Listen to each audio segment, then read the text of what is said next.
नमस्कार, दिल्ली का दंगल देख रहे हैं आप। मैं हूं आपके साथ हेमंत केवलिया। दिल्ली के दंगल में इस वक्त सबसे बड़ी खबर का रुख करते हैं, क्योंकि दिल्ली विधानसभा की 70 सीटों पर वोटिं जो है वो खत्म हो चुकी है और शाम 5 बजे तक 57.70% मतदान।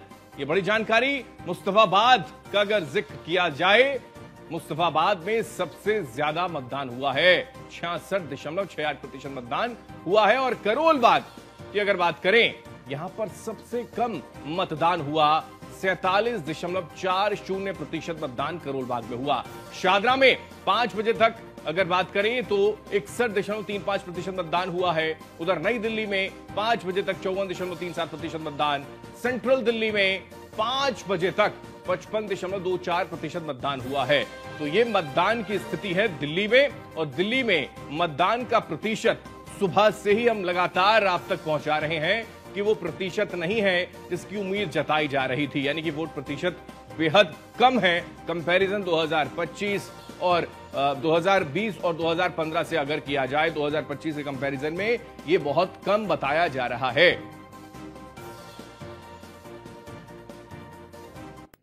और सीधा रुख करते हैं, सौरभ भारद्वाज क्या कुछ कह रहे हैं, सुनाते हैं आपको। नहीं हुई तो मैं सुप्रीम कोर्ट जाके इनके ऊपर एक्शन करवाऊंगा। ये मैं आपको बताना चाहता हूं कि ये सीधे सीधे जो है एक बेईमानी है और इस तरीके की बेईमानी हम आगे सहन नहीं करेंगे। सर, क्या ऐसी शिकायत आपको और भी जगहों से मिली थी? भाई मैं तो 2 जगह गया हूँ।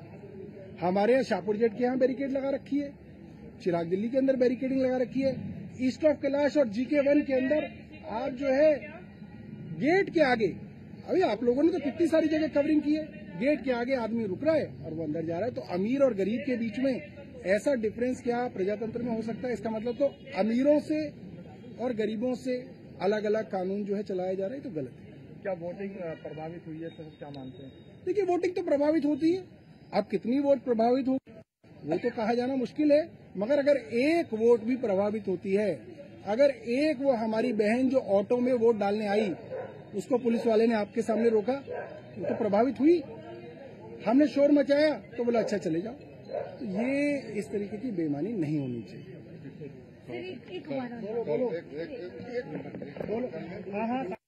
सुन रहे थे कि इस तरीके की बेईमानी नहीं होनी चाहिए। बोगस वोटिंग हो रही है तो कहीं वोट नहीं करने दिया जा रहा है। सुबह से ही लगातार अलग अलग विधानसभाओं का अगर जिक्र किया जाए तो आम आदमी पार्टी के तमाम कैंडिडेट्स हो, आम आदमी पार्टी के तमाम कार्यकर्ता हो, नाराजगी जाहिर कर रहे हैं। स्थिति यह तक हो गई है कि अलग अलग विधानसभाओं में आम आदमी पार्टी के कार्यकर्ताओं को हिरासत में दिल्ली पुलिस ले रही है और सीधा आरोप दिल्ली पुलिस पर आम आदमी पार्टी की ओर से लगाया जा रहा है कि पूरी तरीके से सरकारी मशीनरी का दुरुपयोग करने का काम किया जा रहा है। और यही जिक्र सौरभ भारद्वाज कर रहे हैं। इस पूरे मामले को लेकर सुप्रीम कोर्ट जाएंगे वो।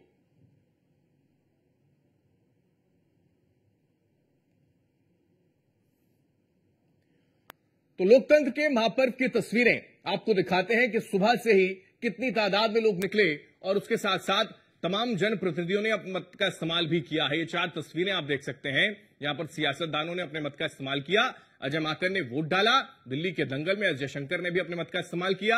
आतिशी ने भी अपने मत का इस्तेमाल किया और स्वाति मालीवाल ने भी वोट डाला है। ये 4 तस्वीरें जनप्रतिनिधियों की, ये 4 तस्वीरें लोकतंत्र के महापर्व में बढ़ चढ़कर हिस्सा लेने वाले इन जनप्रतिनिधियों की इसलिए है क्योंकि यहां से ही एक अपील जाती है कि आप लोग भी अपने घरों से बाहर निकलें, अपने मत का इस्तेमाल करें। लेकिन वो प्रभाव बहुत ज्यादा नजर नहीं आया। यही वजह है कि वोट प्रतिशत उतना नहीं है जितनी की उम्मीद की जा रही थी। और ये वोट प्रतिशत अगर उतना नहीं है तो इसके पीछे के मायने क्या है वो भी हम समझेंगे। लेकिन फिलहाल इस सबके बीच एक स्थिति ऐसी है जिसका एलिगेशन लगातार आम आदमी पार्टी की ओर से लगाया जा रहा है कि हमारे जो सपोर्टर्स हैं या फिर हमको मत करने के लिए जो लोग आ रहे थे उनको नहीं आने दिया गया। कई जगह ऐसी स्थिति हुई कि बोगस वोटिंग तक करवाई गई है। यही एक ऐसी वीडियो भी दरअसल इस बीच वायरल हो रही है जिसमें यह तक कहा जा रहा है कि पैसे और शराब तक बांटी जा रही है।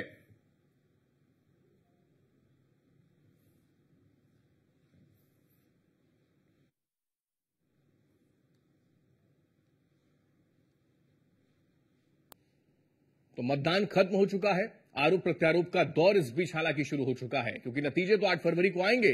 लेकिन उससे पहले क्या कुछ सियासतदानों का कहना है, एक दूसरे पर क्या कुछ आरोप दरअसल लगाए जा रहे हैं, जरा सुनिए। तो गुंडागर्दी तो ऐसी दिखाई आम आदमी पार्टी ने कि पूरा CAA के विरुद्ध पूरा दिल्ली को जला दिए। गुंडागर्दी ऐसी दिखाई कि उनका पार्षद दंगे का मास्टरमाइंड आया। गुंडागर्दी ऐसी दिखाई कि मनोज तिवारी को उसी के संसदीय क्षेत्र में सिग्नेचर ब्रिज से ढकेला गया। गुंडागर्दी जिसको कहते हैं वो आज वो लोग जाएंगे और बीजेपी आ रही है। बहुत चौंकाने वाली बात यह है कि मैं जब सुबह अपने घर से निकला तो मुझे सूचना मिली कि नॉर्थ एवेन्यू में एन ब्लॉक में, जहां से कुछ दूरी पर महामहिम राष्ट्रपति का भवन है, अति संवेदनशील क्षेत्र है, वहां सांसद रहते हैं, खुलेआम पैसे बांटे जा रहे थे भारतीय जनता पार्टी के लोगों के द्वारा और हाथों में स्याही लगाई, उंगलियों में स्याही लगाई जा रही थी। जब मैं वहां पहुंचा तो वो लोग गाड़ी में बैठ के भागे और उसका गाड़ी का नंबर और बाकी चीजें भी मैंने दिल्ली पुलिस कमिश्नर और जो वरिष्ठ अधिकारी हैं गड़बड़ चुनाव के, इनको भी सारी सूचना दी है। उसके बाद जब मैं थोड़ी दूर और आगे बढ़ा तो सूचना मिली कि वाल्मीकि समाज के हमारे बड़े नेता उदय गिल जी को मंदिर मार्ग थाने में 8:30 बजे से बिना किसी कारण के बिठा रखा है, उनको गिरफ्तार करके रखा है। मैं वाल्मीकि तो ये आरोप प्रत्यारोप का दौर, लेकिन इस बीच एक वीडियो भी दरअसल वायरल हुई है मनीष सिसोदिया की वीडियो, जिसमें बीजेपी पर बड़ा आरोप वो लगाते नजर आते हैं, जिसमें उन्होंने कहा कि बीजेपी मतदाताओं को पैसे बांट रही है, चुनाव आयोग और दिल्ली पुलिस के साथ मिलकर पैसे बांटे जा रहे हैं। सिसोदिया ने कहा कि बीजेपी ने बूथ पर एक्स्ट्रा टेबल लगाई हुई थी। मनीष सिसोदिया ने कहा कि जंगपुरा विधानसभा में बूथ पर एक्स्ट्रा टेबल लगाई हुई थी, इसी बूथ के पीछे घर में पैसे बांटे जा रहे हैं। इस दौरान पुलिस और सिसोदिया के बीच में तीखी नोकझोंक भी हुई है। ये भी एक तस्वीर निकलकर सामने आई है, जरा सुनिए। 3 टेबल लगा रखी है और इस घर में पैसा बटना था, अभी तक सील नहीं किया, इसको रेड नहीं किया चुनाव आयोग ने। चुनाव आयोग बीजेपी के साथ मिलकर यहाँ पे पैसा बंटवा रहा है, बीजेपी के साथ मिलकर यहाँ पे पैसा बांटा जा रहा है। इस घर में ये घर है, यहाँ पे रेड करवाओ, चुनाव आयोग से मैं कह रहा हूँ रेड करवाइए, यहाँ पे रेड करवाओ। इस घर में पैसा पड़ा हुआ है और ये 3 टेबल बीजेपी की लगवा रखी है प्रशासन ने। हेलो, परमिशन मंगाओ ना इसकी, कहाँ है एसआई साहब, इसकी परमिशन कहाँ है टेबल की?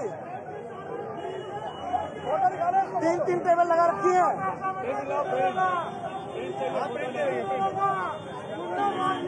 टीवी छोड़ के भागा, टीवी छोड़ के पुलिस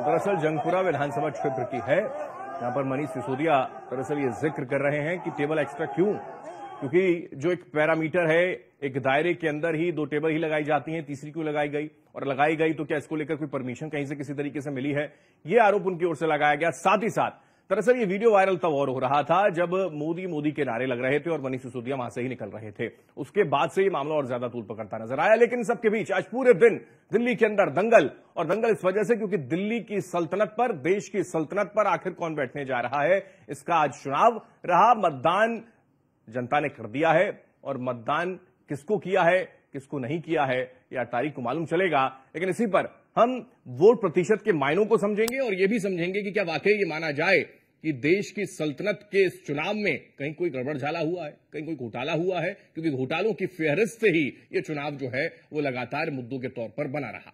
इसी पर चर्चा करेंगे। कुछ खास मेहमान हमारे साथ हैं, सीधा उनका रुख करते हैं। कुंवर जपेन सिंह हमारे साथ हैं, प्रवक्ता बीजेपी से। कुंवर जी स्वागत आपका। दीपचंद राठौर नेता कांग्रेस से हैं, दीपचंद जी आपका स्वागत है। नवीन गौर हमारे साथ आम आदमी पार्टी के प्रवक्ता हैं, नवीन जी आपका स्वागत। नेहा शालिनी दुआ हमारे साथ पॉलिटिकल एक्सपर्ट के तौर पर जुड़ी है, बहुत स्वागत आपका। और पीयूष हमारे साथ ग्राउंड जीरो पर लगातार बने हमारे सहयोगी, सीधा उनका सबसे पहले रुख करते हैं। पीयूष, क्या कुछ ताजा अपडेट आपके पास फिलहाल है, क्योंकि वोट प्रतिशत अब तक ये निकलकर सामने आया है कि 5 बजे तक का जो वोट प्रतिशत है वो तकरीबन 60 तक पहुंचा है। बिल्कुल, अगर हम बात करें तो मतदान प्रतिशत जो है वो तकरीबन 57.57% तक पहुंचा है। और हालांकि ये 5 बजे तक का जो आंकड़ा है वो अभी प्राप्त हुआ है। जैसे जैसे समय बीतेगा कहीं ना कहीं पूरा आंकड़ा जो है वो चुनाव आयोग की ओर से जारी किया जाएगा। सबसे बड़ी बात है कि पूरी दिल्ली में आप देखिए कुछ की छिटपुट जगहों को छोड़ दिया जाए, चाहे वो जंगपुरा के इलाके की बात करें या सीलमपुर इलाके की बात करें, तो पूरी तरीके से दिल्ली में सुचारू रूप से चुनाव कराने में चुनाव आयोग जो है वो पूरी तरीके से सक्षम रहा। दिल्ली पुलिस के तमाम जो आला अधिकारी हैं वो लगातार कई बूथों पर गए और कहीं ना कहीं उन्होंने वहां पर व्यवस्थाओं का जायजा लिया। इसके साथ ही अर्धसैनिक बलों की तैनाती जो है वो कहीं ना कहीं खासतौर पर वो संवेदनशील बूथों पर कहीं ना कहीं की गई थी। इसके साथ ही आप देखिए कि तमाम तरीके के आरोप प्रत्यारोप भी आज भी लगाए गए। सबसे बड़ी बात है कि जंगपुरा में आपने देखा कि तमाम जो तस्वीर है वो निकलकर सामने आई। मनीष सिसोदिया सहित तमाम जो बीजेपी के नेता है, कार्यकर्ता है, उनकी भी वीडियो जो है वो कहीं ना कहीं सोशल मीडिया पर वायरल हुई। इसके साथ ही सीलमपुर इलाके की अगर हम बात करें तो आपने देखा कि ये आरोप लगाया गया भारतीय जनता पार्टी की ओर से और खासतौर पर वहां पर जो कार्यकर्ता मौजूद थे उनकी ओर से कि बुर्का पहनकर जो फर्जी वोटिंग है वो कहीं ना कहीं की जा रही है। हालांकि पुलिस प्रशासन की ओर से ऐसी व्यवस्था की गई थी और कहीं ना कहीं चाहे वो सीलमपुर की बात करें या फिर जंगपुरा की बात करें, दोनों ही जगहों पर पुलिस के जो आला अधिकारी हैं उन्होंने हस्तक्षेप किया और कहीं ना कहीं वहां पर व्यवस्थाओं को फिर से सुचारू रूप से, यानी कि जो मतदान हो रहा था उसको किसी भी तरीके से सुचारू रूप से जारी कराया गया। इसके साथ ही अगर हम बात करें, चाहे शिकायतें भी वहां पर हुई है, क्योंकि अभी सौरभ भारद्वाज को हम सुन रहे थे, वो कह रहे थे कि हम सुप्रीम कोर्ट तक जाएंगे इस पूरे मामले को लेकर। तो क्या ये अब स्थिति वही कि शिकायतें होंगी और फिर उसके बाद कोर्ट का चक्कर, फिर सवाल चुनाव पर? बिल्कुल, अगर हम बात करें तो आप देखिए सुबह से ही चुनाव आयोग पर या फिर कल से अगर हम बात करें तमाम तरीके के जो आरोप है विपक्ष के कई नेताओं की ओर से लगाए गए और खासतौर पे एक तरीके से निष्पक्षता पर सवाल उठाए गए। हालांकि भारतीय जनता पार्टी ने ये कहा कि अगर हमें चुनाव आयोग से कोई शिकायत होगी तो हम निश्चित रूप से लिखित तौर पर देंगे, उसके बाद भी अगर चुनाव आयोग नहीं सुनेगा तो हम आगे जाएंगे, लेकिन हम चुनाव आयोग की निष्पक्षता पर सवाल नहीं उठाते हैं। चूंकि आम आदमी पार्टी की बात करें या फिर कांग्रेस पार्टी की बात करें तो तमाम तरीके के जो सवाल है वो कहीं ना कहीं पूछे गए और आमतौर पर ऐसा देखा जाता है कि जब भी चुनावी प्रक्रिया होती है तो इस तरीके की घटनाएं होती हैं और खासतौर पे आरोप प्रत्यारोप जो है वो लगाए जाते हैं। लेकिन ये जो स्थिति है, हम कमोबेश उत्तर प्रदेश तक इसको सुनते थे, लेकिन अब दिल्ली में भी एक स्थिति कि बुर्के को लेकर भी विवाद होना शुरू हो गया और बुर्के में रहकर बोगस वोटिंग कराई गई, इस तरीके का एलिगेशन लगना शुरू हो गया। नेहा शालिनी दुआ हमारे साथ हैं, पॉलिटिकल एक्सपर्ट के तौर पर जुड़ी हैं। पीयूष, मैं लौटूंगा नेहा शालिनी जी, क्योंकि आप तो बतौर काफी समय तक आपने बीजेपी को दिया, लेकिन अभी फिलहाल पॉलिटिकल एक्सपर्ट के तौर पर हमारे साथ आप जुड़े हैं। तो आज के इस मतदान के प्रतिशत को सबसे पहले हम आपसे समझें तो क्या है इसके मायने? मुझे लगता है कि जनता बाहर निकल के आई है और उसने वोट दिया है। ऐसा नहीं हम कह सकते कि लोगों ने, एक तो आप मेरी वॉइस ठीक करवाइए, इको हो रही है। ओके, मैं फिर भी अपनी बात कंटिन्यू रखती हूँ कि वोट प्रतिशत जो है % अभी और बढ़ा है और मुझे लगता है कि अब तो खैर टाइम हो ही गया है कि लोग जो है घरों से बाहर निकले हैं, लेकिन कई जगह पे ऐसी दिक्कत मैंने भी देखी कि जनता को पता नहीं स्लिप्स नहीं मिल पा रही थी, जिस वजह से वो अंदर नहीं जा पा रहे थे, वोट नहीं दे पा रहे थे। ऐसी थोड़ी बहुत दिक्कतें मैंने देखी हैं, बट ज्यादा नहीं। ओवरऑल मेरा ये मानना है कि वोट प्रतिशत बढ़ा है, दिल्ली में घटा नहीं है। लोगों ने चुनाव में पूरा अपना सहयोग किया है और मेरे ख्याल से ये तो अब 2 दिन में पता चल जाएगा कि लोगों का ये जो घटनाएं निकलकर सामने आई, जिसका जिक्र अभी पीयूष हमारे सहयोगी कर रहे थे, और हम लगातार देख रहे हैं कि सुबह से ही कुछ झुटपुट घटनाएं, चाहे जंगपुरा का जिक्र कर लिया जाए, चाहे और जगह पर जो शिकायतें निकलकर सामने आ रही हैं, उसको लेकर कुछ फर्क पड़ता है और फर्क पड़ा है। यही वजह है कि अभी तक 57 लगभग 58% मतदान है। इससे पहले हमने देखा नेहा शालिनी कि 62% तक मतदान किया था 2020 में। तो अगर ये और कम होता है तो कहीं ना कहीं इसको लेकर एक सस्पेंस वाली स्थिति कि शायद ये वोटर्स या तो निराश था या वोट देने के लिए नहीं आया, अगर नहीं आया तो क्यों नहीं आया, या फिर वोट नहीं दे पाया। हाँ, पिछली बार के मुकाबले मैं भी अभी हैरान हुई, ये चौंकाने वाले आंकड़े हैं कि 57% जो है वो लोगों ने वोट दिया है। लेकिन कहीं भी मुझे कुछ ऐसा नहीं लगा कि पुलिस इतनी तैनात थी, मतलब सब जगह पर ओवरऑल पुलिस का अच्छा, मुझे तो इलेक्शन कमीशन को की दाद देनी पड़ेगी कि बहुत अच्छा इंतजाम किया गया था। सारी जगह ही पुलिस की तैनाती थी कि कोई भी ऐसी अप्रिय घटना ना हो, कोई मारपीट ना हो, या जैसे कि आप बता रहे हैं कि बुर्का पहन के कुछ लोगों ने फर्जी वोट, बट मुझे लगता है ये अफवाह है, ऐसा कुछ भी नहीं हुआ। जो है सीधी तरह से लोगों, दिल्ली के लोग बड़े सीधे और दिल वाले हैं, उन्होंने बड़े अच्छे से वोट दिया है। अब जिसको भी वोट दिया है, शुक्र है निकल के वोट दिया, लेकिन हम तो अपील करते रहे कि आप लोग बाहर जितना ज्यादा से ज्यादा आएंगे उतना लोकतंत्र के लिए अच्छा है। लेकिन अगर कहीं कुछ लोग नहीं आए तो मुझे लगता है फिर पता नहीं हम समझाने में नाकाम। क्योंकि ये बड़ा महत्वपूर्ण है कि लोकतंत्र का महापर्व और उसमें बढ़ चढ़कर हिस्सा जनता जनार्दन को लेना चाहिए, और लेना इसलिए भी ज्यादा जरूरी हो जाता है क्योंकि शुरुआत से ही हमने देखा कैंपेन में जहां सबसे पहले आम आदमी पार्टी फ्री रेवड़ी कल्चर को लेकर पहुंचती है, तो फिर उन्हीं के ट्रैक पर दोनों पार्टियां आ जाती हैं। उसके बावजूद भी इतनी एनर्जी वोटर्स के अंदर नहीं आ रही है, या फिर इसके पीछे की वजह क्या है, खैर वो आगे पता चलेगा। ठीक है, मैं लौट रहा हूं। नवीन गौर जी हमारे साथ हैं, प्रवक्ता आम आदमी पार्टी से। नवीन जी, क्या लगता है फिलहाल अब तक का रुझान आपका क्या समझ में आ रहा है? क्योंकि अभी सौरभ भारद्वाज को भी सुन रहे थे, उन्होंने कहा कि कई जगह छुटपुट घटनाएं हुई हैं, नाराजगी है, शिकायत करेंगे, कोर्ट तक जाएंगे। सर, हेमंत जी, आपको नमस्कार, और आपके माध्यम से आपके सभी दर्शकों को भी, मेरे पैनलिस्ट साथी बैठे हैं उनको भी नमस्कार। मुझे थोड़ा आपकी वक्तव्य से थोड़ी कुछ पॉइंट्स पर आपत्ति हुई, जहां पर आप थोड़ा टारगेट कर रहे हैं आम आदमी पार्टी को। आपने जो अपनी ओपनिंग स्टेटमेंट करी उसमें आपने कहा कि मनीष जी कह रहे हैं कि तीन टेबल लगी हुई है, दो क्यों नहीं लगी हुई है। आपने ये नहीं सुनाई दिया कि मनीष जी कह रहे थे कि इस मकान के अंदर पैसे रखे हुए हैं और इस मकान के अंदर रेड पड़नी चाहिए। वो लाइन भी बोली है नवीन जी, शायद आपने पूरा स्टेटमेंट सुना नहीं। मैंने ये भी बोला कि पैसे और शराब को लेकर भी उन्होंने आपत्ति जाहिर की। उस वीडियो में वो साफ साफ सुनाई भी दे रहा है, और नवीन जी वो बात कही भी है। अब अपनी बात रखें आप। तो दीजिए, आपने आमंत्रित करा है मुझे बोलने। बिल्कुल बिल्कुल बिल्कुल। दूसरी बात आपने कही कि आम आदमी पार्टी रेवड़ी कल्चर लेके आई, तो दूसरी पार्टी अब रेवड़ी कल्चर लेके आ गई। मोदी जी चिल्ला कर कह रहे थे कि ये रेवड़ी कल्चर है, और मोदी जी किसी भी राज्य में ना फ्री बिजली दे पाए, ना फ्री पानी दे पाए, ना कोई दूसरी से फ्री बस राइड दे पाए महिलाओं के लिए। आम आदमी पार्टी दे पाई, और भारतीय जनता पार्टी के पास कोई रास्ता नहीं था। भारतीय जनता पार्टी ने उसे इम्प्लीमेंट करने की भी कोशिश करी, और भारतीय जनता पार्टी ने कहा कि हम 2100 नहीं 2500 देंगे, हम बिजली भी फ्री देंगे। तो जनता ने देखा कि ये वो पार्टी है जिन्होंने 2014 लोकसभा चुनाव में कहा था कि हम पूर्ण राज्य का दर्जा देंगे, परंतु झूठ बोला। इन्होंने 2014 लोकसभा चुनाव में कहा था कि हम जहां चुकी वहां मकान बनाएंगे, झूठ बोला। तो जनता ने इनके ऊपर भरोसा नहीं करा। जनता ने साफ साफ देखा कि ये दूसरे राज्यों में तो बिजली फ्री नहीं दे पा रहे, तो यहाँ कैसे देंगे। इसका मतलब ये जनता को ठगने के लिए, जनता को झूठ बोल रहे हैं, उन्हें बहलाने, फुसलाने और उनको मूर्ख बनाने की कोशिश कर रहे हैं। पर देखिए, लोकतंत्र की खूबसूरती है, लोकतंत्र में अधिकार है लोगों को वोट डालकर ये डिसाइड करने का। लेकिन मेरा पहला सवाल आपने शायद ढंग से सुना नहीं। मैंने ये पूछा कि क्या ये स्थिति रही। मैं वोट प्रतिशत पर क्योंकि आ रहा हूं, और इसलिए मैं वोट प्रतिशत पे आपसे जानना चाह रहा हूं कि ये जो थोड़ी सी वोट प्रतिशत, क्योंकि जो मुझे लग रहा है कि एक वक्त था 2015 का जब 67-68% तक मतदान होता है, एक वक्त आया 2020 का जब 61 से 62% तक मतदान किया, और अभी एक जानकारी जो अब तक निकल कर आई है वो 57% तक के मतदान की है। तो ये क्या जो एनर्जी नहीं थी मतदाताओं में, या फिर कुछ और वजह है, या फिर ये जो नाराजगी आम आदमी पार्टी के कार्यकर्ता और तमाम बड़े नेता लगा रहे हैं कि बोगस वोटिंग की जा रही थी, वो लोगों को रोका गया, वोट देने से रोका गया, ये एक स्थिति है?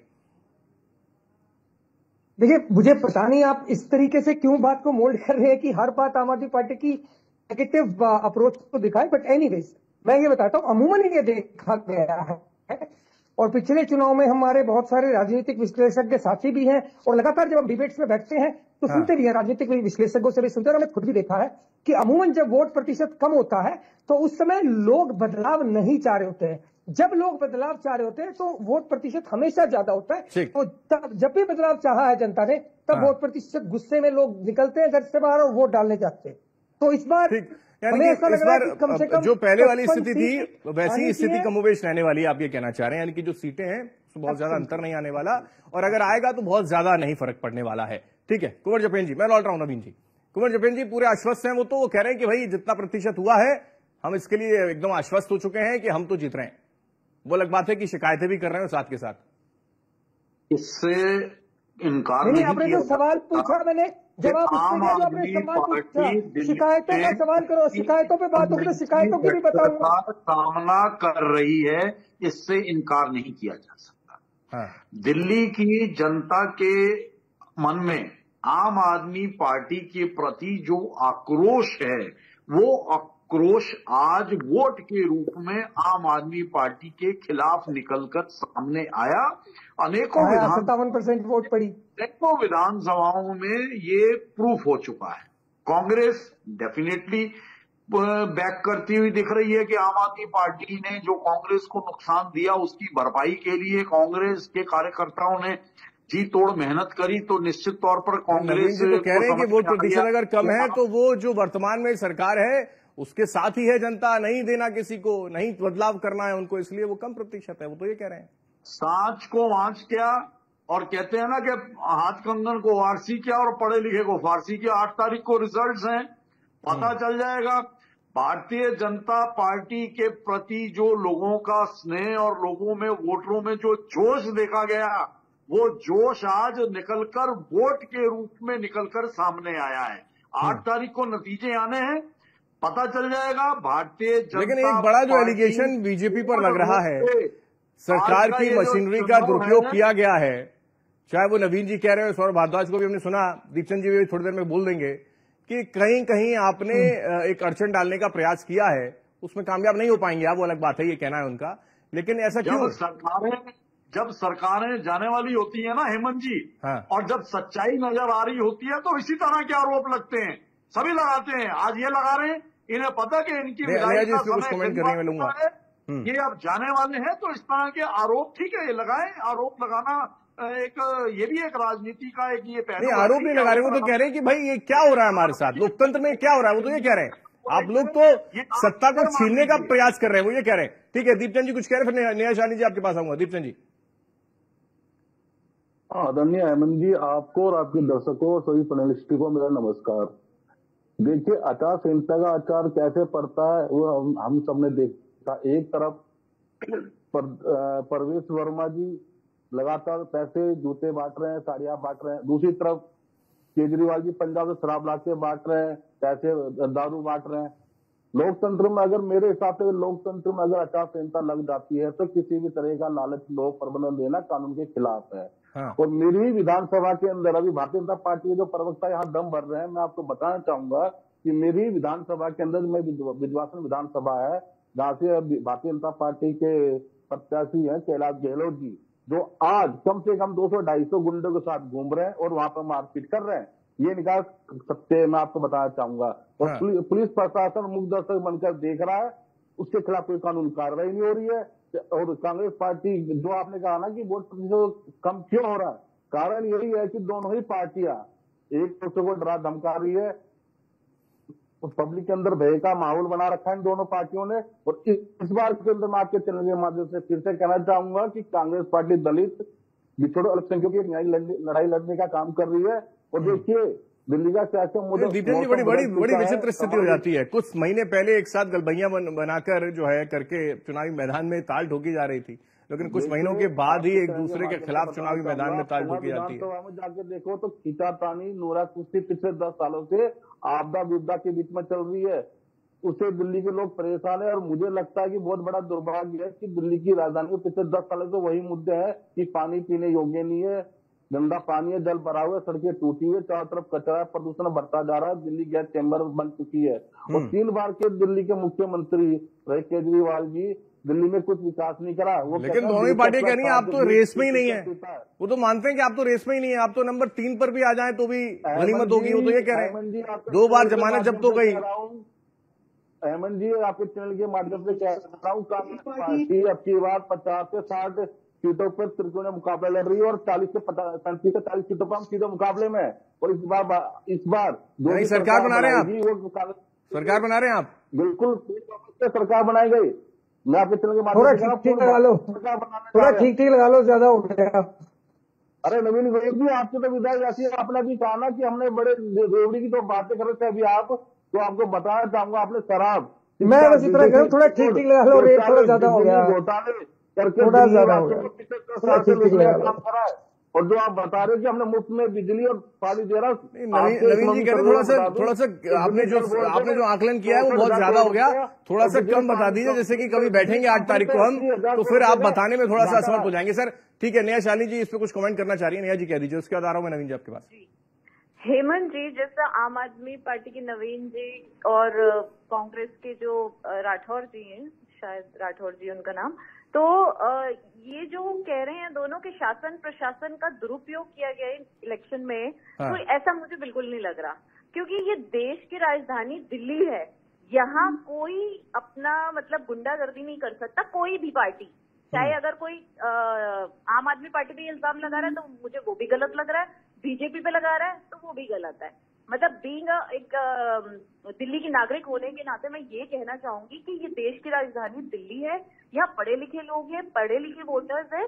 यहाँ इनको डरा धमका के या लालच दे के कुछ नहीं किया जा सकता। तो ये एक फेयर चुनाव है। हाँ, परसेंटेज जो कम हुई है उसका वो चिंता का विषय है।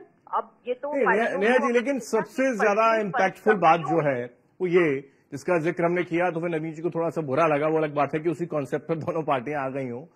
फ्री का जो एक डोज देने का प्रयास हुआ शुरुआत से, तो क्या उसी के इर्द गिर्द चुनाव चलता है दिल्ली के अंदर? और देश की राजधानी है दिल्ली, उसमें फ्री कॉन्सेप्ट पे ही चुनाव लड़ा जाता है और लड़ा गया। कैंपेन तो वहीं तक रहा, मुझे लगता है। देखिए, सभी पार्टियों ने कहीं भी फ्री का चीजें बांटने में, चाहे आप उसे रेवड़ी कह ले या फ्री की चीजें कह ले या फ्रीबीज कह दें, किसी पार्टी ने कोई कसर नहीं छोड़ी। फिर चाहे वो आम आदमी पार्टी हो, फिर चाहे कांग्रेस हो, चाहे बीजेपी हो, सबने अपनी फ्रीबीज का मुझे लगता है झोला पिटारा खुले दिल से खोल दिया। अब ये जनता के हाथ में है कि वो किस पे ट्रस्ट करेगी। तो यहाँ देखने वाली बात है कि जनता किसके ऊपर उसका ट्रस्ट अभी तक कायम है। अब ये, क्योंकि ये तो देखिए आज मुझे लगता है कि सर्वेस भी आ जाएंगे, थोड़े कुछ ही घंटों की बात है, हर का ओपिनियन पोल भी आ जाएगा, तो पता चल जाएगा हर चैनल पे कि क्या जनता का मूड है। लेकिन जो परसेंटेज कम हुई है, कहीं ना कहीं वो मुझे लगता है कि गलत है। क्यों लोग बाहर नहीं निकल के आए, ये एक बहुत बड़ी बात है। क्योंकि जहां तक हमेशा कहा जाता है कि सैटरडे संडे को, सैटरडे या फ्राइडे ना कराओ क्योंकि लोग छुट्टी मनाने चले जाते हैं। ठीक है, तो इस बार इलेक्शन कमीशन ने बहुत अच्छा कदम उठाया कि फ्राइडे और सैटरडे को चूज नहीं किया। लेकिन उसके बावजूद भी अगर कम जनता आई है तो ये तो सोचने का विषय है सभी पार्टियों के लिए कि वो क्या जनता को मतलब अपनी तरफ रुझान नहीं कर पाए। और जनता का मुझे तो ऐसा ही लग रहा है कि जनता को वो समझा ही नहीं पाए, या तो ठीक है शालिनी जी, लेकिन आपका आकलन क्या कहता है? क्या स्थिति है वर्तमान में दिल्ली के अंदर? क्या लगता है? क्योंकि हर कोई अपने अपने दावे कर रहा है, चाहे अभी खुद दीपचंद ने तो कह दिया कि 40-42 सीटों के साथ हम आ रहे हैं। जी देखिए, मेरा फ्रैंकली स्पीकिंग, क्योंकि मैं बहुत ग्राउंड पे काम करती हूँ, झुग्गी बस्तियां सब जगह, तो मुझे मेरा अगर पर्सनल आप एक व्यू पूछे तो मिला जुला है। जनता कई जगह पर बदलाव चाहती है और कई जगह पर बिल्कुल नहीं चाहती। कई जगह पर उनको लगता है कि आम आदमी पार्टी ने अच्छा काम किया है, लेकिन कई जगह पे बहुत नाराजगी है आम आदमी पार्टी से। और वो क्यों है? वो जनता के सामने ही है कि जो यमुना की सफाई नहीं की और जो कूड़े के ढेर नहीं उठाए। तो मतलब कहने का ये है कि या तो कहो नहीं, और कहो तो फिर पूरा करके दिखाओ। तो ये मिक्स का जो इस वक्त है वो जनता का व्यू है। कुछ जनता फेवर में है, कुछ नहीं है। तो मैं तो 50-50 कहूंगी। कुंवर जपेन जी, ये जो एलिगेशन का जिक्र हमने किया, लेकिन दूसरी तरफ ये तक आपत्ति होनी शुरू हो गई कि देश के प्रधानमंत्री नरेंद्र मोदी चले जाते हैं महाकुंभ और वहां पर एक ऐसा माहौल बनाने का प्रयास कि इसकी सीधी चोट दिल्ली में विरोधियों को दी जाए। विरोधियों को भी इसको लेकर आपत्ति हो गई। बताइए जी, कैंपेन करने चले गए, इसको क्या जो आपत्ति है विरोधियों की, विपक्ष के नेताओं की, क्या कहेंगे? देखिए महाकुंभ में और दिल्ली के चुनावों को आपस में जोड़ना ये विरोधियों की मजबूरी बन चुका है, क्योंकि यथार्थ को विरोधी जानते हैं। विरोधी जानते हैं कि आज जनता उनके पक्ष में नहीं है, जनता भारतीय जनता पार्टी के पक्ष में है। माननीय प्रधानमंत्री मोदी जी के ऊपर उनका जो भरोसा है, और दिल्ली वासी ये समझ चुके थे कि दिल्ली के अंदर दिल्ली का पूर्ण विकास आम आदमी पार्टी नहीं, भारतीय जनता पार्टी मोदी जी के नेतृत्व में, दिल्ली में भाजपा सरकार के नेतृत्व में ही पूर्ण रूप से कर सकती है। अब विरोधी उनका काम है हर मुद्दे को कहीं ना कहीं ले जाकर मोदी जी के ऊपर रख देना, मोदी जी के ऊपर रख देना। तो ठीक भी है, कम से कम आज देश के प्रधानमंत्री के ऊपर देश का और देशवासियों का इतना भरोसा तो जगा है, तो विरोधी क्यों ना उन पे भरोसा करे। लेकिन उन्हें अपनी राजनीति को जिंदा रखने के लिए अपने भरोसे को विरोध के रूप में जो प्रदर्शित करना पड़ सकता है और पड़ रहा है, तो ये साबित करता है कि आज देश के अंदर जो वोटर है, जनता है, वो भारतीय भारतीय जनता पार्टी के पक्ष में है, वो देश के प्रधानमंत्री के ऊपर भरोसा करती है और देश के प्रधानमंत्री जिस राज्य के लिए किसी योजना को लेकर कुछ कहते हैं तो उसे धरातल पर उतारने का दम भी रखते हैं। ऐसा उन्होंने अनेकों राज्यों में करके दिखाया है। तो दिल्ली की फिजा बदल चुकी है। दिल्ली का वोटर, दिल्ली की जनता आज भारतीय जनता पार्टी के पक्ष में आपका कहना है जो इतने सालों का वनवास है वो ये खत्म होने जा रहा है। दिल्ली के अंदर बीजेपी जो है वो सत्ता में आएगी, सरकार बनाएगी। नवीन जी, सीधा कह दिया उन्होंने कि इतने सालों का वनवास खत्म हो जाएगा और जो सपना देखा है वो पूरा होगा। नवीन जी देखिए, हाँ जी, सपने देखना तो इनका काम है, सपने देखिए। पर देखिए, मैं आपको ये बताना चाहता हूं कि भारतीय जनता पार्टी इस चुनाव में क्यों हारेगी, उसके मैं कुछ सॉलिड रीजन आपको बताता हूं। सबसे पहली बात, भारतीय जनता पार्टी के पास कोई लीडरशिप नहीं थी दिल्ली के अंदर। कोई ऐसा लीडर नहीं था जिसको ये कह सके कि ये हमारे सीएम कैंडिडेट का फेस है, सबसे पहली बात। दूसरी बात, इन्होंने लगातार पैसे बांटे। आम आदमी पार्टी ने उजागर किया कि ये खुले आम लोगों को वोट के बदले पैसे देने का काम कर रहे हैं। वो चर्चा दिल्ली के अंदर चली। तीसरी बात, इन्होंने वादे करे और वादे ऐसे करे जो ये दूसरे राज्यों में जो ये कहीं पे दे नहीं पाए। तो लोगों ने ये देखा गजब आदमी है, दूसरे राज्यों में इंप्लीमेंट, दूसरे राज्यों से कंपैरिजन करें नवीन जी, तो फिर वो पंजाब का ऑप्शन एग्जांपल ले लेते हैं। वो कहते हैं कि पंजाब में क्या महिलाओं को लेकर आपने वादा जो किया था वो पूरा कर दिया। फिर वो इस तरीके के एग्जांपल को लेकर आ जाते हैं। वो कहते हैं कि वहां जो आपने योजनाओं का जिक्र किया वो पूरा किया। जपेन जी शायद इस पर ही कुछ कह रहे हैं, कह दीजिए जपेन जी। उसके बाद में हमारी सहयोगी आशा जुड़ गई, उनका करेंगे पर ग्राउंड जीरो पे क्या स्थिति है जी। मुझे तो कंप्लीट करने दीजिए सर। ठीक है, 30 सेकंड नवीन जी, 30 सेकंड मुझे कंप्लीट करिए। 30 तो सेकंड जैसे नेहा शालिनी जी कह रही थी, हाँ, जैसे नेहा शालिनी जी कह रही थी कि दिल्ली की जनता पढ़ी लिखी है। इन्होंने दिल्ली की जनता को विचलित करने के लिए, उनको बहलाने फुसलाने के लिए बतेरी कोशिश करी। इनकी गुंडागर्दी पर आज जो सामने आई है ना, वो बड़ी दुर्भाग्यपूर्ण है। खुले आम इनकी गाड़ी पकड़ी, इनकी गाड़ी के वीडियो बनाया हुआ है।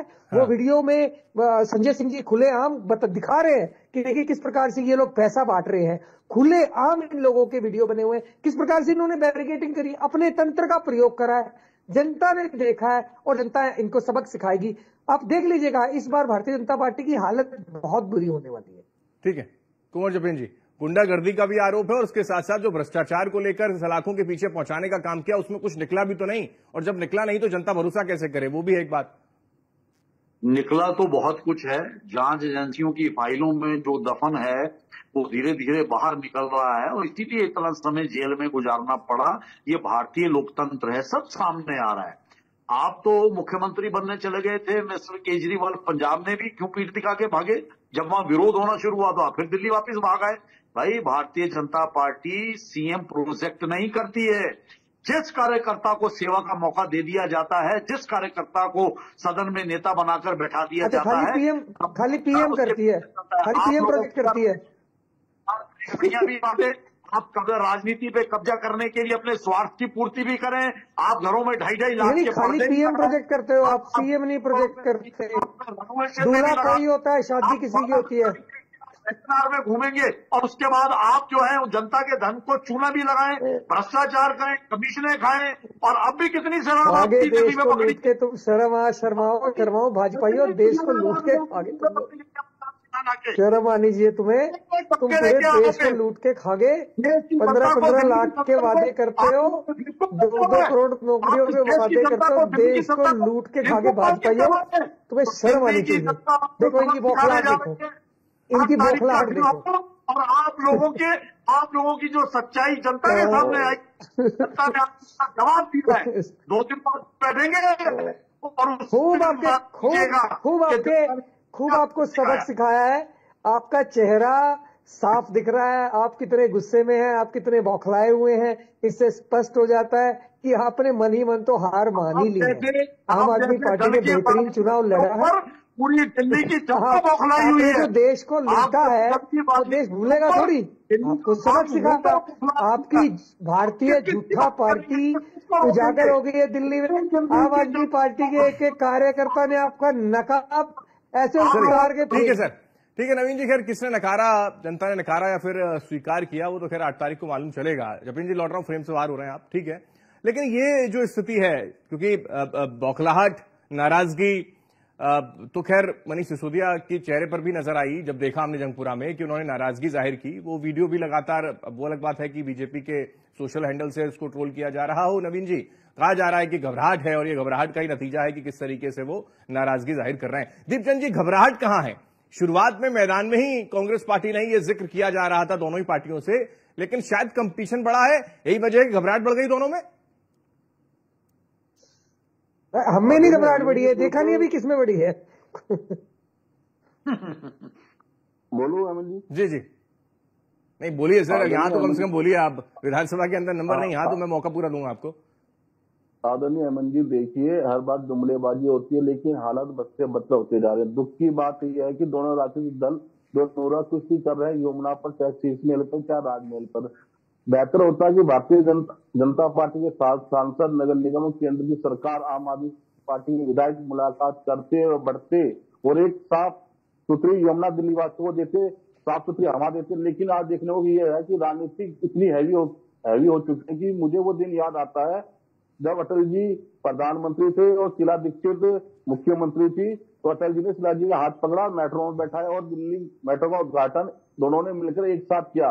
राजनीति को परे कर किया, क्योंकि दिल्ली उनके लिए सुरप्रिय थी, दिल्ली के लोग सुरप्रिय थे। लेकिन आज क्या है कि दोनों की नोरा कुश्ती में संपर्क है कि आज में दिल्ली को रोका जा रहा। पहली बात। तो दूसरी बात, आपके चैनल के माध्यम से अभी दोनों देखा आपने, प्रवक्ता चाहे आम आदमी पार्टी प्रवक्ता हो चाहे भारतीय जनता पार्टी प्रवक्ता, किस तरह एक दूसरे के ऊपर आरोप प्रत्यारोप कर रहे हैं। लेकिन मैं आपसे पूछना चाहूंगा नवीन गौड़ भाई, जो आप शिक्षा का जो दम भर रहे हैं, आपके सारे 70 विधायक, उसमें 745 स्कूलों में प्रिंसिपल नहीं है, तो 15 स्कूलों में वाइस प्रिंसिपल नहीं है, तो 16,834 में शिक्षा की पोस्ट खाली है। और जो आप शिक्षा का दम भर रहे हो खुद 40% सालाना कटौती के लिए 70 स्कूलों में से 10वीं और 12वीं में साइंस नहीं है। 8 सालों में 16 स्कूल बंद हुए हैं, एक नया स्कूल बनाया तो बता दीजिएगा। और इस शिक्षा मॉडल पर आपने अरबों रुपए। मुझे जवाब देने दीजिएगा इसका जो इन्होंने सवाल पूछा। और दूसरी बात, जो आप कहते हो कि हमने भाई हमने बिजली पानी और फ्री में दिया, तो आपको बताना चाहूंगा कि जल बोर्ड से कितना करोड़ रुपया जरा नवीन भाई यही बताइएगा।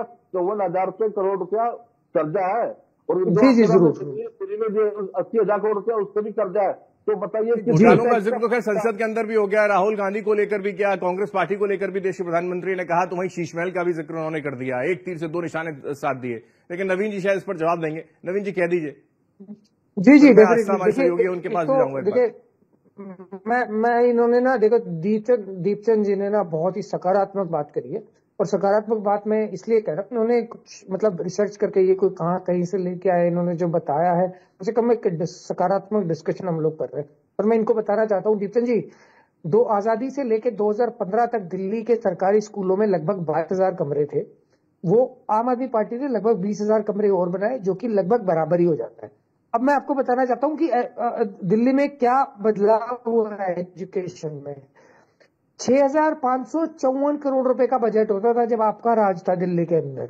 आम आदमी पार्टी की सरकार बनने के बाद आज अगर बजट की बात करें, 16,396 करोड़ रुपए, 2.5x इंक्रीज हुआ है दिल्ली का बजट। 2015 में 34,142 पक्के मतलब रेगुलर कर्मचारी थे एजुकेशन डिपार्टमेंट में। अभी 47,914 रेगुलर एम्प्लॉय है। रवि जी, ये तो खैर डिलीवर हो गया जनता तक, और जनता तक डिलीवर होने के बाद मतदान भी हो गया। ठीक है, ये चीजें फिर डिस्कस करेंगे, फिर कभी डिस्कस करेंगे, और शायद हो सकता है कि 8 तारीख को मौका मिले आपको तो आप डिस्कस भी कर लें। आस्था मेरी सहयोगी है, एक बार उनका रुख कर लेता हूं। ग्राउंड जीरो पर लगातार बारीकी से उन्होंने पूरी रिपोर्टिंग दिल्ली के चुनाव में की। आस्था, क्या ऑब्जर्व आपने किया, और जो वोट प्रतिशत तक का हम जिक्र कर रहे हैं शुरुआत से ही, वो नहीं है जितनी उम्मीद की जा रही थी। क्यों नहीं है? हालांकि उसका अलग अलग आकलन है।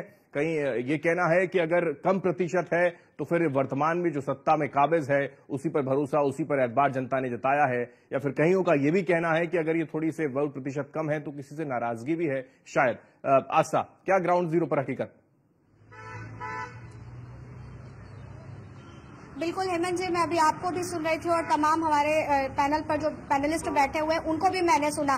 देखिए, इस बात को लेकर के मैं यही कहना चाहूंगी कि समझने ही नहीं देती सियासत हमको सच्चाई, कभी चेहरे नहीं मिलते कभी दर्पण, और लिहाजा अगर दिल्ली की राजनीति को देखें तो यहाँ पर पूरी तरीके से यही देखने को मिल रहा है, क्योंकि इसमें पूरी तरीके से अगर देखा जाए तो वो 4 अहम मुद्दे जिसके तर पर पूरी तरीके राजनीति गरमाई, और राजनीति गरमाने के बाद अब मतदान भी हो चुके हैं। देखिए, सबसे पहले अगर बात करी जाए तो जनता के सामने जो फ्री योजनाओं की चीजें रखी गई, हर राजनीतिक दल ने अपनी अपनी तरफ से फ्री योजनाओं की बात करी, किसी ने संकल्प पत्र निकाला तो किसी ने उन योजनाओं को रखा।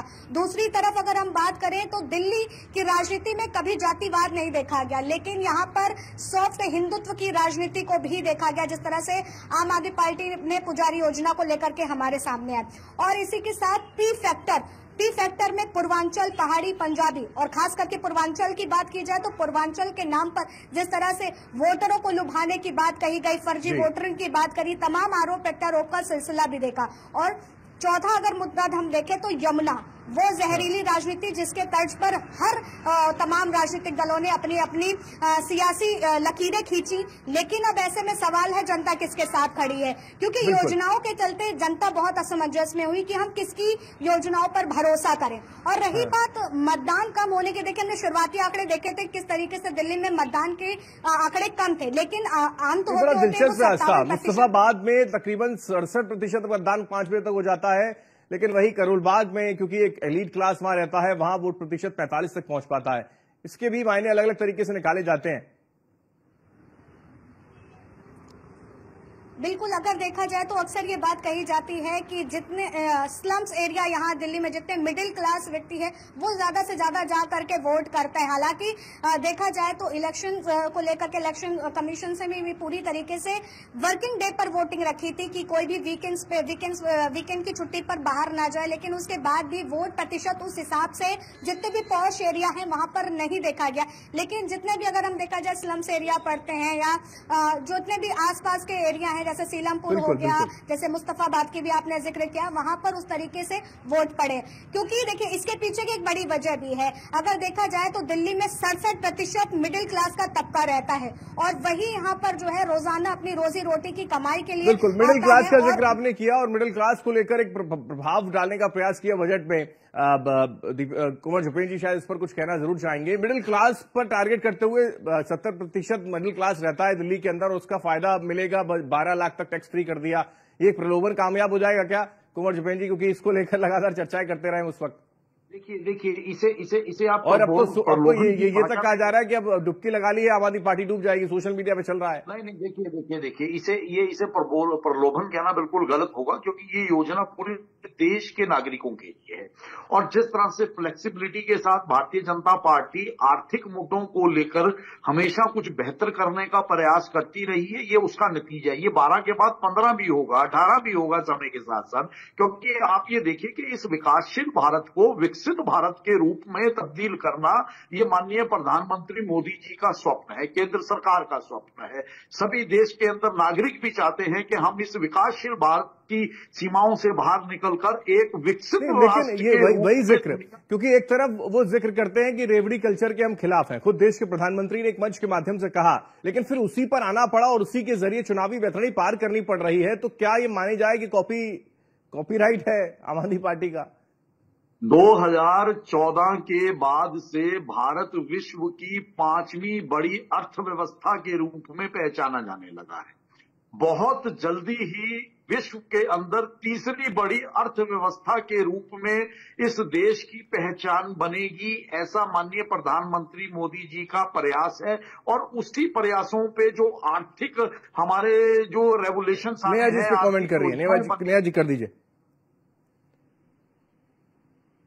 1275 तक जी, मैं यही कहना चाहूंगी कि जो भी ये ऑब्जेक्शन रेज कर रहा है कि प्रधानमंत्री जी वहां डुबकी लगाने क्यों गए, तो ये तो किसी का भी पर्सनल वो है, अपनी चॉइस है कि कोई कभी भी जा सकता है। ठीक है, अभी चुनाव थे वो नहीं गए, या चुनाव तो चलिए चलते ही रहते हैं, मतलब ये हर किसी का, बीइंग अ पीएम वो इंसान भी है, उनकी मर्जी, वो जब मर्जी जाए। तो ये जो लोग कह रहे हैं कि वो अभी गए डुबकी लगाने, बड़ा गलत है, इसको गलत मान रहे हैं, मैं इसे गलत नहीं मानती। आज इलेक्शन दिल्ली की खत्म हुए, मैं भी काम कर रही थी और मैंने भी सोचा था कि आज जाऊं, लेकिन क्योंकि आज इलेक्शन थी इसलिए आज नहीं, हम कल चले जाएंगे। तो ये तो पर्सनल किसी का भी व्यू है, कोई कभी भी जा सकता है, वहाँ कोई ये नहीं लिखा हुआ कि ये नहीं आ सकता, वो नहीं आ सकता। विपक्ष भी जा सकता है, पक्ष भी जा सकता है, सत्ता भी जा सकती है, जो सत्ता से बाहर है वो भी जा सकते हैं, आम भी जा सकते हैं, हर कोई जा सकता है। यही सवाल, क्योंकि यही सवाल हमने कई बार पूछा है, यही सवाल एक बार दीपचंद जी से पूछ रहे थे। दीपचंद जी, अगर देश के प्रधानमंत्री डुबकी लगा रहे हैं तो आस्था का महाकुंभ है, डुबकी लगा रहे हैं वो। आप लोग तो खैर अयोध्या नहीं पहुंचे और महाकुंभ में भी पहुंचेंगे या नहीं पहुंचेंगे अभी तक तो सस्पेंस है सर। दीपचंद जी, और इसमें फिर वोट का क्या लेना देना? आदरणीय हेमंत जी, देखिए प्रधानमंत्री महाकुंभ जा रहे हैं, अच्छी बात है, लेकिन आज 1 घंटा 48 मिनट में अपने भाषण में एक शब्द शिवसेना का तो उन सरदौलों के लिए कह देते जिनकी कुंभ में कुचल से जान चलेगी, और जिसका कोई पिता होगा, किसी की बहन होगी, किसी का भाई होगा, किसी की माँ होगी, उसके बारे में कह देते, और उन्होंने एक शब्द नहीं कहा। दूसरी बात मैं आपके चैनल के माध्यम से कहना चाहूंगा कि योगी जी से कि आज कुंभ की इस दुर्घटना को 8 दिन हो चुके हैं, पर उनकी अभी तक रिपोर्ट सार्वजनिक नहीं करी गई है जी। ये भी देखने योग्य है। और जो मेरी बहन है पॉलिटिक्स, ये शायद मुझे पता है कि आप पहले भारतीय जनता पार्टी प्रवक्ता थे। ठीक है, लेकिन ये प्रोजेक्ट करने का तो पूरा प्रयास बीजेपी हमेशा करती है और आप उस पर डिफेंड बार बार करने का प्रयास करते हैं, लेकिन हो नहीं पाता कि सनातन विरोधी है, सनातन का सम्मान करते तो पहुंचते, वहां पर स्नान करते, संगम के तट पर पहुंचते, ना अयोध्या पहुंचे ना महाकुंभ पहुंचे, और यही वोट कहीं और शायद शिफ्ट हो जाता है। लेकिन मैं लौट रहा हूं दीपचंद जी, एक नवीन जी से एक सवाल ले लूं मैं। नवीन जी, शीश महल और साफ पानी का एक मसला क्या परेशान कर गया इस चुनाव में या नहीं? नहीं, देखिए, हमने भारतीय जनता पार्टी ने जितनी चालें चली ना, तो हमने उनका नकाब उतारते रहे हम साथ साथ। शीश महल का जिक्र करा, पर राजमहल का जिक्र तो इन्होंने कतई नहीं करा। राजमहल का जिक्र नहीं करा कि राजमहल में कहाँ कौन कौन से स्विमिंग पूल बन रहे हैं, वहां पर क्या क्या सुविधाएं दी गई हैं। और अरविंद केजरीवाल जी ने तो कहा कि जो ये जिसको आप चिल्ला चिल्ला के शीश महल कह रहे हो, उस शीश महल को ओपन फॉर पब्लिक कर दो, let the people see what exactly is that. ये कभी कहते हैं वहां पे स्विमिंग पूल लगा हुआ है, वहां पे कुछ लगा हुआ है, ना तो वहां पे कोई स्विमिंग पूल मिला है इनको। ये झूठ झूठ झूठ, मतलब इस चुनाव में भारतीय जनता पार्टी खुल्ला एकदम इनका पूरा लॉन्च हो गया है, भारतीय झूठा पार्टी के नाम से खुल्ला लॉन्च हो गया इनका। सबसे पहली बात। दूसरी, अब कांग्रेस के जो प्रवक्ता साथी हमारे बोल रहे थे, दीपचंद राठौर जी, मुझे बहुत अच्छा लगा, पर मुझे इनकी बातों में थोड़ा ये दिखाई दिया कि इनको भाजपा से परेशानी नहीं है, इनको परेशानी ज्यादा आम आदमी पार्टी से है, क्योंकि इनका पूरा अपने दगा देते हैं तो परेशानी तो आएगी ना नवीन जी। अभी 24 तक आप साथ लेके चल रहे थे, कदम से कदम मिला रहे थे, और अब एकदम से आप वहां पर आम आदमी पार्टी और कांग्रेस पार्टी अलग अलग हो जाती तो थोड़ा सा पेट में दर्द तो होगा ना सर, इसलिए तो नाराजगी जाहिर कर रहे हैं वो अपनी। मैं माफी चाहूंगा केवल जी, मैं नहीं कमेंट नहीं ले पाऊंगा, वक्त की कमी है, चर्चा को विराम देना होगा। दीपचंद जी शुक्रिया, अमित जी शुक्रिया, कुंवर जी बहुत शुक्रिया, शाली दुआ जी बहुत शुक्रिया आपका, और आशा बहुत शुक्रिया तमाम जानकारी हम तक पहुंचाने के लिए। लेकिन इस बीच एक बड़ी खबर का रुख कर लेते हैं। इस वक्त की एक बड़ी जानकारी सामने आ रही होगी। कैबिनेट की बैठक जो है वो खत्म हुई, और इस बैठक में सबसे महत्वपूर्ण बात यह कि बैठक खत्म होने के बाद 11 प्रस्तावों पर मोहर लग गई है। सरकार ने 2025-26 की आबकारी नीति को मंजूरी दी है। लॉटरी सिस्टम से जारी होंगी आबकारी विभाग की दुकानें। लॉटरी सिस्टम लागू किया जाएगा और उसके जरिए ही ये जो आबकारी विभाग की जो दुकानें हैं उनको जारी किया जाएगा। ये एक नया प्रस्ताव सरकार की ओर से, और इस पर एक बड़ा कदम कैबिनेट की बैठक में, बैठक खत्म होने के बाद 11 प्रस्ताव में जब मोहर लगी तो उसके बाद ये जानकारी भी निकलकर सामने आ रही कि बैठक में 11 प्रस्तावों पर मोहर लगी है, और उसमें सबसे महत्वपूर्ण आबकारी विभाग को लेकर सरकार ने 2025-26 की आबकारी नीति को मंजूरी दे दी है, और ये मंजूरी देने के बाद आबकारी विभाग की दुकानें जारी दरअसल की जाएंगी। और इसी के साथ बुलेटिन में पाएं, आप देखते रहिए न्यूज़ 1 इंडिया। नमस्कार।